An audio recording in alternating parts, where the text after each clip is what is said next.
Sound of Freedom, ah oui, avec l'accent, un film sorti aux USA le 4 juillet, fête de l'indépendance d'ailleurs, et qui a créé la surprise au box-office aux États-Unis. Quasiment personne ne s'y attendait.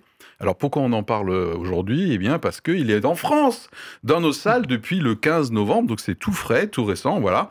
Après avoir convaincu une société de le diffuser, en l'occurrence, je vais la citer, la société, il s'agit de Sage, S-A-G-E, je crois, la même société qui diffuse The Chosen. Hein, je renvoie notre audience à une précédente émission sur The Chosen, voilà.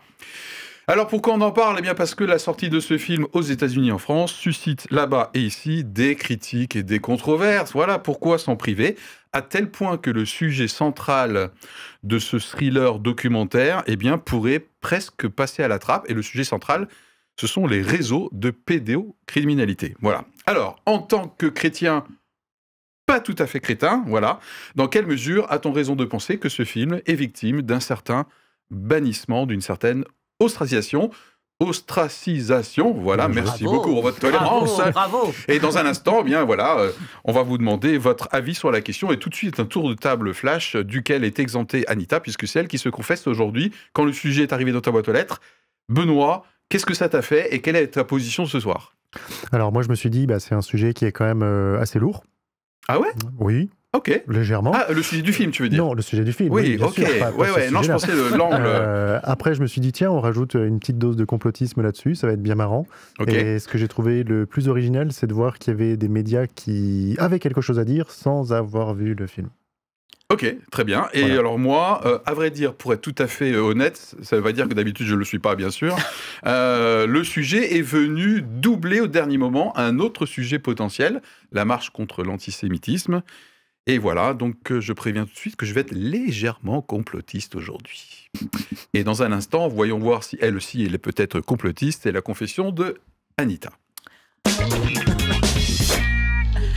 Alors, je dois le confesser, je ne sais pas si la polémique autour du film Sound of Freedom vaut la peine de s'y arrêter plus que le temps de nos quelques courts échanges. Ah bon, parce que sinon t'es en train de... On fait quoi là? Alors, pourquoi? Elle est pénible. Mais oui, tout à fait, j'aime ça. Alors, aller voir un film inspiré d'un fait réel, bon, ça c'est plutôt attractif, ok. Découvrir l'histoire d'un homme qui a eu probablement une attitude engagée, voire héroïque, ça conduit à réfléchir sur ses propres réactions. Le trafic d'enfants, le sujet du film, ça, c'est un sujet grave et important. Les films, parfois, peuvent être utiles au débat politique. Alors, qu'est-ce qui cloche selon moi? Eh bien, ce qui cloche, c'est qu'on y ajoute ou surajoute un paquet de sauces, comme dans un kebab ou un hot dog à volonté. Alors, l'auteur du fait réel, il est mormon. Hop, une couche de ketchup. L'acteur principal qui l'incarne est proche d'une mouvance conspirationniste. Allez, une couche de mayonnaise. Et le diffuseur du film est connu pour ses productions en lien avec le christianisme. Alors, un peu de moutarde, un peu de poivre vert et pourquoi pas du piment. Là-dessus, vous ajoutez une dose de poil à gratter avec l'intérêt signalé de Donald Trump pour le film. Et vous emballez le tout dans un soupçon de promotion de théories complotistes et d'extrême droite. Et voilà de quoi alimenter quelques articles de journaux. Alors, ne vous inquiétez pas, si vous ne voyez pas à quoi je fais allusion, Benoît, tout à l'heure, va tout vous expliquer. À l'origine, j'avais quelque chose de mangeable avec ce film. À la fin, et toutes ces sauces, j'ai quelque chose qui risque de me donner la nausée, voire des aigreurs d'estomac. Alors, je peux décider de retirer au maximum le trop-plein de sauce. Il en restera toujours quelque chose. Je peux aussi décider que je n'en ai rien à faire des complotistes et que j'irai voir le film rien que pour le film. C'est connu. Les plats transformés, c'est pas bon pour la santé. Alors, finalement, est-ce que je vais y aller ou pas voir ce film? Aujourd'hui, j'en sais rien. Mais ce que je sais, c'est que je ne passerai pas au stand des sauces. Anita. Eh bien, il a été annoncé, Benoît, comme quoi celui-ci allait nous éclairer. Eh bien, la pression monte, Benoît, fait et contexte, avant qu'on se pose ensemble quelques questions.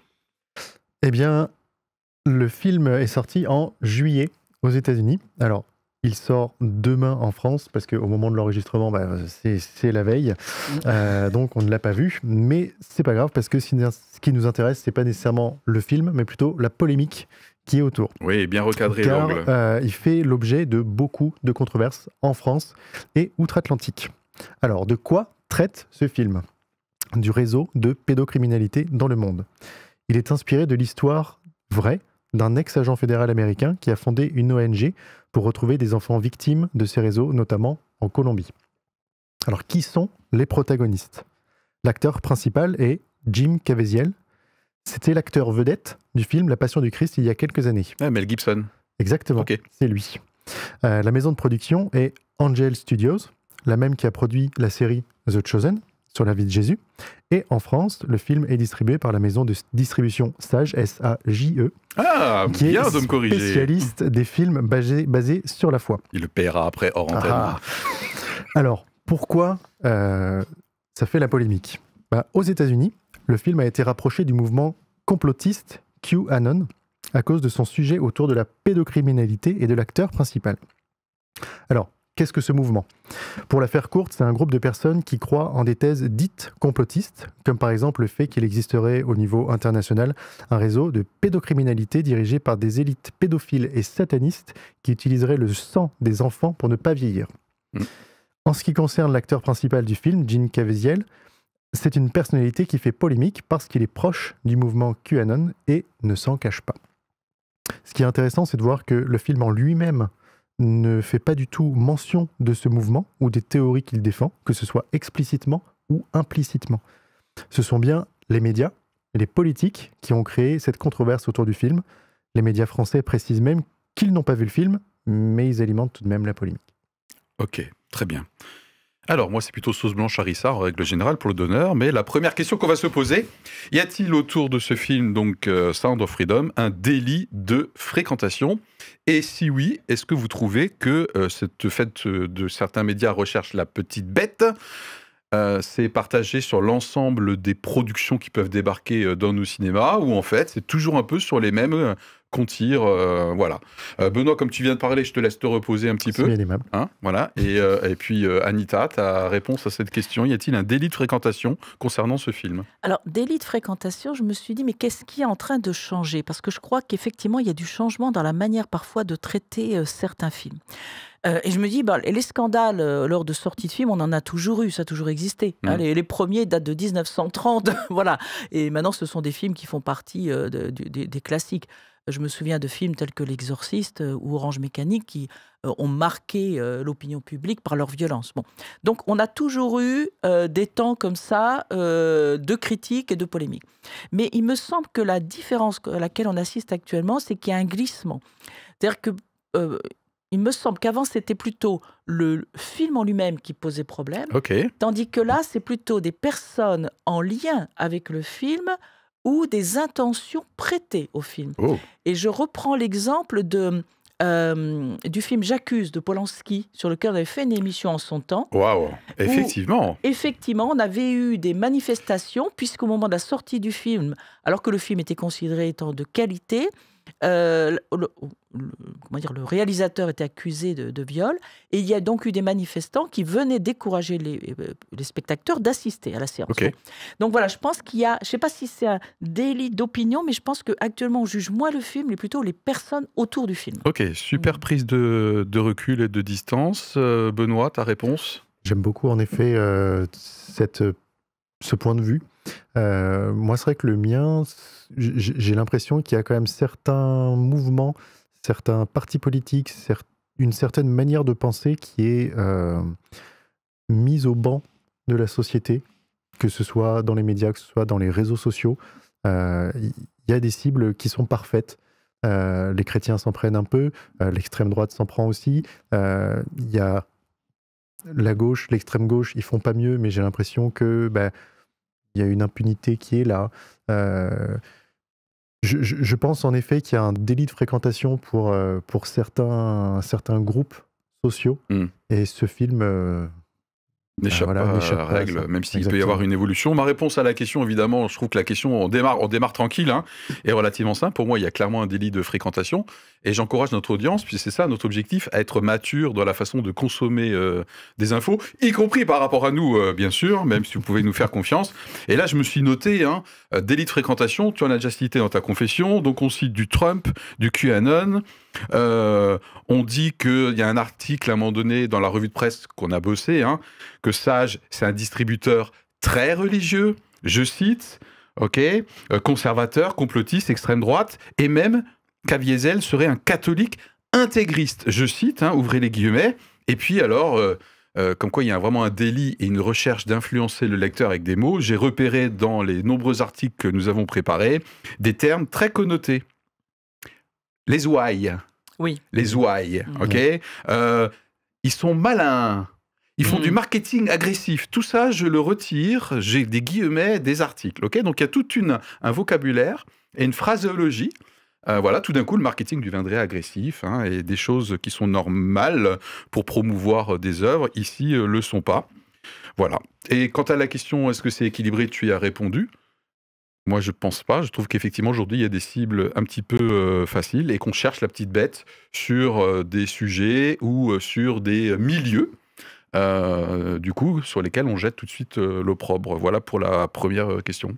La deuxième question, du coup, en tant que croyant qui essaye de consommer intelligemment des sources d'informations, est-ce que définitivement, alors je ne sais pas si c'est définitif, mais je peux essayer, moi, en tant que croyant, de commencer à avoir l'habitude que certains supports ont clairement une ligne récurrente, idéologique, éditoriale, à minimum, évidemment. C'est normal qu'on ait une ligne éditoriale qui serait de toute façon plutôt d'un côté, plutôt de l'autre, et où on taperait toujours sur un petit peu les mêmes, ou est-ce qu'en fait, ça dépend des médias. Est-ce qu'on peut faire une espèce de panel des différents supports que vous et moi, on peut consommer, notamment pour préparer cette émission?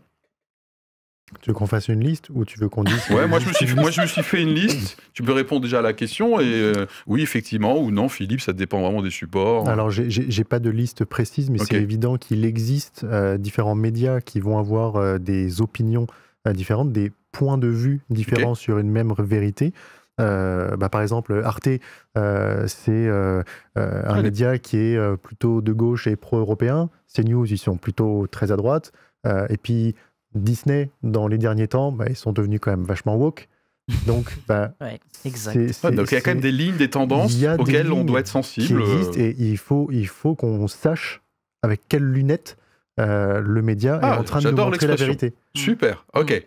Moi je me sens beaucoup plus mature là. Non mais sérieux, à quelles lunettes il faut regarder puis à la limite qu'on soit d'accord ou pas avec la ligne, mais en tout cas être conscient qu'il y a une subjectivité ou un parti pris, et puis voilà, moi c'est pas un problème. Anita, sur cette question, avant que moi je donne ma petite liste. Je crois qu'en fait, la plupart des gens sont conscients que derrière un média, il y a souvent une ligne politique ou une doctrine ou une manière de voir la vie. Bon.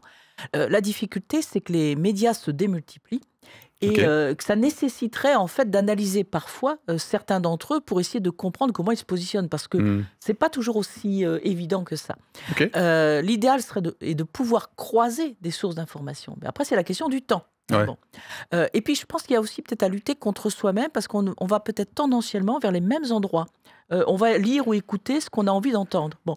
Alors, je pense qu'en tant que chrétien, on ne peut pas tout savoir, ça c'est clair, on est comme tout le monde, on ne peut pas tout comprendre, c'est normal, mais je pense qu'il faut en tout cas qu'on soit sobre dans notre manière de retransmettre parfois des avis, des opinions, en se disant, est-ce que ça, je suis bien sûr de le penser moi-même, ou est-ce que moi-même, je me fais influencer par quelqu'un d'autre? Est-ce que je suis sûr de l'information que je transmets?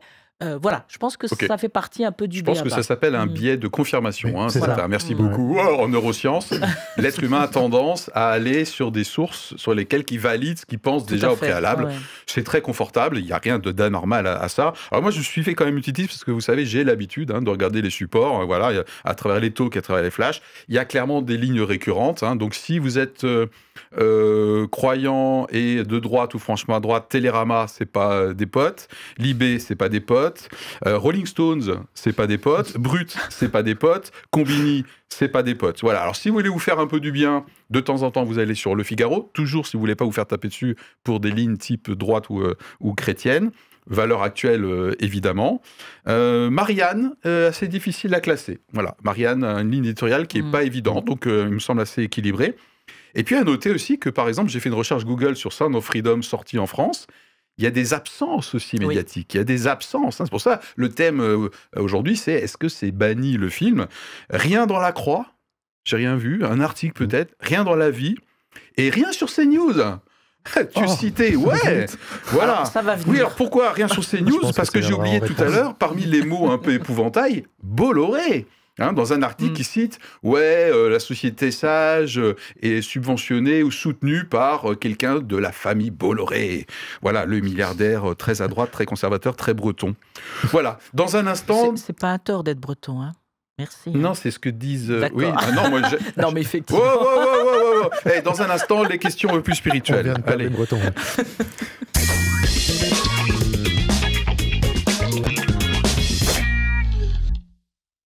En tant que croyant, du coup, est-ce qu'il faut qu'on devienne un petit peu paranoïaque par rapport à une tendance, peut-être qui a évolué, c'est ce que tu défendais comme thèse, Anita, d'ostracisation, en tant que croyant cette fois-ci? Benoît? Paranoïaque, non. Ok. Parce que dans la paranoïa, il y a, à mon sens, une certaine perte de contrôle. Oula, ça devient technique, là. Faut voir le regard qu'il a fait. Wow, nous avons invité un expert. Je dirais plutôt qu'il faut être attentif. Okay. Il ne faut pas, je pense, se dire qu'il y a des enjeux spirituels partout. Pardon, Philippe. Mais je pense qu'il y a des moments où il y a des enjeux spirituels, et il y a des moments où c'est absolument pas le cas, et on va juste soi-même s'égarer dans un mauvais chemin et perdre un peu le bon chemin à suivre en allant creuser dans des théories complotistes qui n'en finissent jamais. Ok, très bien, ça mérite d'être clair. Anita? Je pense qu'il faut quand même qu'on soit pas naïf et qu'on garde à l'esprit que je dirais que le bien et le mal cohabitent dans notre monde. Voilà, déjà à la base. Et qu'il y a des moments où, j'allais dire, certaines opinions vont être valorisées, certains principes, certains critères. Donc, à certains moments, peut-être que la manière de voir des chrétiens va être mise en avant. Puis, à d'autres moments, on va être considéré comme des conservateurs, comme des gens un peu refermés. Et puis, dans d'autres cas, c'est parfois l'islam qui va prendre des coups, etc. Voilà. Donc, je pense qu'il faut relativiser et intervenir. Parfois, il faut pouvoir... La Bible nous dit de dire la vérité dans l'amour et la tranquillité. Donc, il y a parfois des moments où il faut prendre la parole et parler, dire ce qu'on en pense, peut-être dire le contraire de ce qui vient d'être dit. Peut-être que dans d'autres cas, il faut aussi laisser passer et se taire. Laisser passer et se taire. Concrètement, ma réponse à la question, sur ce film, franchement, et sur sa sortie en France, en Europe, je hurlerai pas au loup. Non, parce qu'il y a eu sur les réseaux, c'est parce que c'est un film soutenu par une société chrétienne, que du coup, il y a eu des bâtons dans les roues. Si on lit un peu les articles, c'est plus des raisons peut-être commerciales, de débouchés. C'est un film qui est sorti il y avait déjà quelques temps, mais qui est resté un peu dans les cartons, qui est ressorti. Donc voilà, il faut raison garder, moi je pense. Voilà. Je ne verrai pas tout de suite des attaques malignes pour empêcher le film. Voilà, ça c'est mon côté prudent. C'est pas le seul, j'ai dit que ce serait un peu complotiste quand même. Alors est-ce que pour étayer ton côté prudent avant que tu ne sois complètement complotiste... Avant que tu bascules. Moi j'allais étayer l'autre côté. Alors chacun son truc. Moi je voulais juste citer un proverbe de la Bible qui dit « Quand il n'y a plus de bois, le feu s'éteint. Quand il n'y a personne pour critiquer, le conflit s'apaise. » Ok, très bien. Alors, mon côté un peu plus quand même pas naïf, c'est par rapport au sujet, donc la pédocriminalité. Et moi, je n'ai pas pu m'empêcher quand même de voir des enjeux spirituels. Je n'ai pas dit qu'il n'y en avait jamais. Non, tout à fait, voilà. Parce que, en tant que croyant, l'énergie sexuelle, qui est une énergie formidable et à mon avis créée et voulue par Dieu, et qui est une énergie très bonne, de tout temps, a été détournée à un moment donné. Et notamment, donc la perversion sexuelle est largement est jugée comme étant une abomination dans la Bible. Et le sort aux enfants, les sorts aux enfants, je crois que c'est dans l'Ancien Testament où il y avait un dieu auquel on sacrifiait les enfants, c'était pas Moloch? Moloch. Moloch, voilà. Il y a Baal, en gros, il y a Moloch. Et là, je crois que la Bible, elle est assez radicale, très très raide sur ce que vous faites aux enfants. Donc là, je me demande s'il n'y a pas quand même un enjeu spirituel sur la perversion de l'énergie sexuelle, et en plus avec des victimes qui sont des enfants. Qu'en pense la prophétesse en chef? Il y a quand même... alors, je ne sais pas si c'est le même contexte, mais si quelqu'un fait du mal à un petit, il vaudrait mieux qu'on lui mette une meule autour du cou. Voilà, donc il est très dur, Jésus. Hein. Je pense que ça va aussi en lien avec le développement de l'individu. Un enfant n'a pas les outils nécessaires pour pouvoir émotionnellement encaisser ce qui est en train de se passer dans la pédocriminalité, là où quelqu'un d'adulte, même si c'est tout aussi terrible, aura plus d'outils dans sa construction d'individu pour pouvoir mieux réagir ou moins mal réagir. Ok. Donc je pense que c'est pour ça qu'il y a une emphase qui est faite sur les enfants. Un complément sur... Par rapport aux enjeux spirituels... avant qu'on clôture, avec une dernière question de bouclage. Tu as raison, j'allais dire. Merci. Il y a toujours un enjeu spirituel derrière ça, mais j'ai vraiment l'impression que sur ce film-là, moi, je reste sur ma position qui est de dire, mais laissons tomber tout le blabla autour, allons voir le film, et c'est plutôt à développer notre conscience jour après jour et de voir aussi ce qu'on peut faire chacun. Voilà. Okay. Mettons de côté les complotistes. Très bien. Alors, dernière recommandation pour vous qui nous écoutez, qui nous regardez. Quel conseil on peut donner à notre audience qui cherche à être mature dans son rapport à l'actualité, la Bible d'une main et le journal de l'autre, comme disait je crois un théologien, il me semble. Alors, quel conseil on peut donner? Allez, Anita, et après Benoît, et après moi. Il y a un passage dans la Bible que j'aime beaucoup et qui m'aide beaucoup dans ma vie quotidienne et qui se trouve dans la lettre aux Philippiens et qui dit que vos pensées se tournent vers tout ce qui est juste, raisonnable, beau... louable, digne d'intérêt. Et je pense que quand on part de ça, ça aide à choisir les sujets de réflexion, ce qui ne veut pas dire que réflexion ne veut pas dire passer à l'action, mais que ce qui nous anime, je pense, c'est plutôt du positif, que plutôt lutter contre, mais plutôt travailler pour. Voilà. Ok, punchline, Benoît. Moi, j'inviterais les auditeurs à se forger une opinion de qualité. Oui. Alors, Anita avait dit, ça prend du temps. Oui, ça prend du temps. Mais justement, essayer de multiplier toutes les sources possibles dans les médias pour pouvoir vous faire une cartographie. Lui, il en dit ça, lui, il en dit ça, lui, il en dit ça. Ok, donc la vérité, elle se situe à peu près par là, très bien, au regard de la Bible. La Bible, elle dit quoi sur ce sujet? Et en fait, si vous arrivez à aborder une nouvelle comme ça, vous allez être beaucoup plus pertinent dans vos réflexions. Ok. Super. Et moi, je m'étais noté également comme dernière recommandation, croisez vos sources. Faites exprès d'aller peut-être sur un journal ou un support dont on sait qu'il a une ligne qui, a priori, va plutôt venir me chercher dans mes opinions habituelles. Et bien sûr, allons voir le film. Voilà. Ok. Et puis, encore une fois... Sans mayonnaise, voilà. Et on est là, justement, pour faire une partie de ce travail de décryptage des supports, le tout en une vingtaine de minutes, surtout à travers nos talks, voilà. Et merci toute l'équipe, et on réglera nos comptes hors antenne, comme on a dit, tout à l'heure. Allez, à bientôt pour un prochain épisode. On attend vos commentaires sur les réseaux. Bye. Salut. Ciao.